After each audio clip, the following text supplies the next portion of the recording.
Que tengan un buen día. Vamos a comenzar entonces un nuevo ejercicio perteneciente a la gestión 1.2016. Vamos entonces a interpretar puesto que no tenía gráfico el problema. Inciso A, que me dice en un recipiente de 20 litros y en condiciones normales, ya vamos a leer hasta ahí. Me da el volumen del recipiente en litros, está bien, ¿sí? Porque justamente la ecuación de estado depende de una unidad de litros. Bueno, además aquí me explican que está en condiciones normales. Una condición normal, ¿qué significa? Si le dice condición normal, es exactamente lo mismo que decir temperatura y presión a estos valores, temperatura 0 grados y presión a una atmósfera. Y yo puedo hallar su equivalente como quiera. Como es gases, trabajamos en Kelvin, 273 kelvins, y la presión es 760 milímetros de mercurio. ¿Sí? Eso es lo que me dice, en otras palabras, la condición normal de cualquier gas. Me dice que se encuentra entonces una mezcla de 6,6 gramos de nitrógeno y una cierta cantidad de otro gas. Bueno, plantearemos primero lo primero, 6,6 gramos de nitrógeno y un gas cualquiera que yo lo voy a llamar como un gas X, ¿sí? Un gas X y un gas nitrógeno. La masa me dice que es 6,6 gramos. Como conozco que el gas nitrógeno es un gas diatómico, puedo hallar rápidamente el peso molecular, que es 28 gramos por mol, que ustedes saben cómo hallarlo por el primer parcial.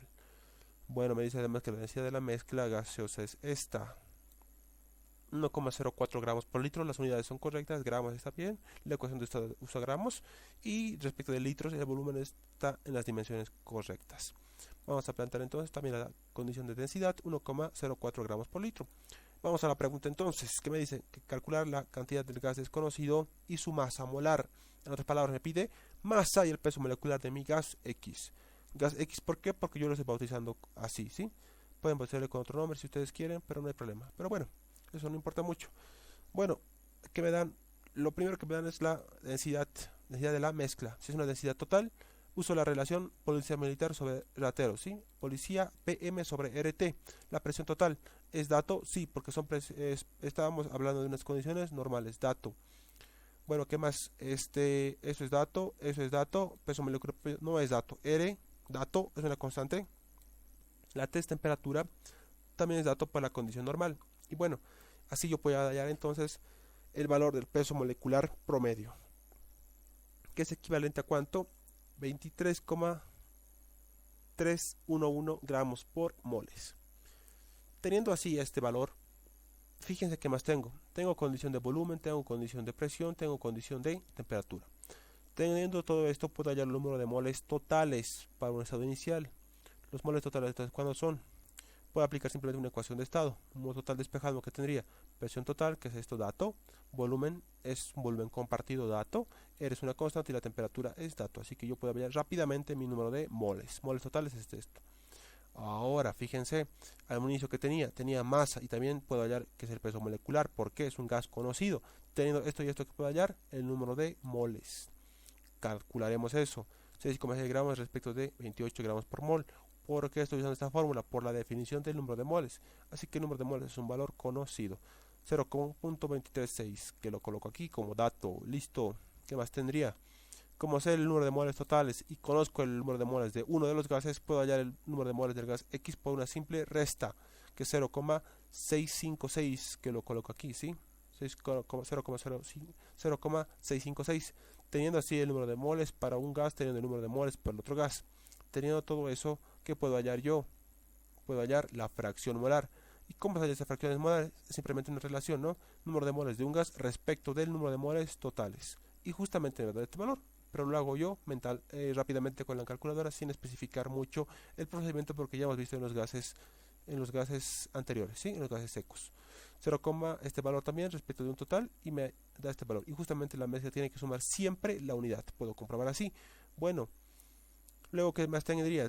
Había hallado yo como dato peso molecular promedio de la ecuación que me daban para la densidad total, ¿sí? Peso molecular promedio, siendo este valor 23,311.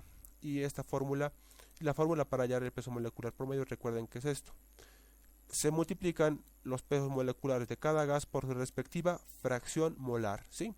Peso molecular del gas nitrógeno, 28, multiplicado por su fracción molar, que está aquí, 0,2646. Le multiplico eso y le hago lo propio con el otro valor, peso molecular del gas X, que no conozco, pero sí conozco su fracción molar, 0,7354, y está aquí. Y bueno, teniendo así una sola incógnita, que es el peso molecular del gas X, y hallando como dato, que es una de las preguntas que me que es una de las cosas que debía hallar para el inciso A, ¿no? Teniendo así el peso molecular del gas X, además yo conozco el número de moles del gas X, yo puedo recurrir entonces a la definición del número de moles totales, es esta. Entonces hago un simple despeje y encuentro la masa del gas X. Entonces la masa del gas X es este valor. Y listo, pare de sufrir. Vamos con el inciso B ahora, que me dice si esta mezcla es expandida, burbujeando sobre agua, hasta la saturación a presión constante y una temperatura de 25 grados. A ver, hasta aquí le haremos. Una mezcla es expandida, burbujeando sobre agua. Si se burbujea sobre agua, ¿qué es lo que va a pasar? El gas seco recoge aún algunas moléculas de agua y pasan al estado vapor. Vamos a graficar un poco qué es lo que sucedería en este inciso. El gas seco o la mezcla de gas seco que tendría nitrógeno en estado seco y un gas X que había hallado ya su masa y su peso molecular. Se hacen burbujear sobre agua y entonces el vapor es vapor de agua. Bueno, ¿qué me dice además? Hasta la saturación. Si está saturado, ¿qué significa eso? Que la humedad relativa es 100%, ¿sí? La humedad relativa es 100%. A presión constante, bueno, la presión no ha cambiado entonces. Tendría que la presión total es 760 milímetros de mercurio, constante. Dato del inciso 760, ¿no? Porque las condiciones normales, milímetros de mercurio. Entonces, para un estado final, la presión sigue siendo la misma. La presión total, ojo, es presión total, no es presión para alguno de los gases en específico. Pero bueno, más allá de eso, me dice que a una temperatura de 25 grados. Si la temperatura es 25 grados, significa que la PV asterisco del agua debe estar a esa temperatura, ¿no? 23.8 es lo máximo que puede ejercer mi vapor de agua. PV asterisco aquí está como dato y la temperatura aquí está como dato y está convertido a una escala absoluta que son los grados Kelvin. Me dice qué cantidad de agua fue absorbida por el gas. En otras palabras, cuántos gramos de masa de vapor de agua hay en la mezcla final. Eso es lo que me está preguntando. Pero bueno, si la humedad relativa es 100%, ¿qué significa? Que la presión que está ejerciendo es la máxima que podría ejercer, que son los 23,8, es lo máximo del potencial que tiene. Ejerce sus máximos 23,8 y por una simple resta yo puedo hallar la presión del gas seco, ¿sí? 760 le resto este valor y hallo la presión de los gases secos, de la mezcla de los gases secos. Ojo, es una mezcla, gases secos. Y así yo nuevamente puedo aplicar una ley combinada para los gases secos, porque hubo una conservación de moles en gases secos, ¿no? Teniendo así esta ecuación, teniendo todo como dato, presión del gas seco 760 porque estaba en condiciones normales. En el estado final, el gas seco, ojo, el gas seco, ¿cuánto es? 736.2, solo los gases secos. El volumen de estado inicial de dato, volumen de estado final desconozco, a 0 grados 263 kelvins y a una 25 grados en el estado final, que equivale a 298 kelvins, y yo hallo el volumen del estado final, 22.537 litros. Y listo. Pero a mí me pedían la cantidad de masa que se ha evaporado, ¿no? Justamente para eso ya doy volumen, para aplicar nuevamente una ecuación de estado, pero para el vapor en el estado final, para la presión del vapor que está ejerciendo es una presión máxima, 23.8, dato, 23.8 milímetros de mercurio. Pero bueno, y el volumen acabo de encontrar, 22.537, ¿sí? Y listo. Entonces el número de moles se define como la masa sobre el peso molecular. La masa es vapor de agua.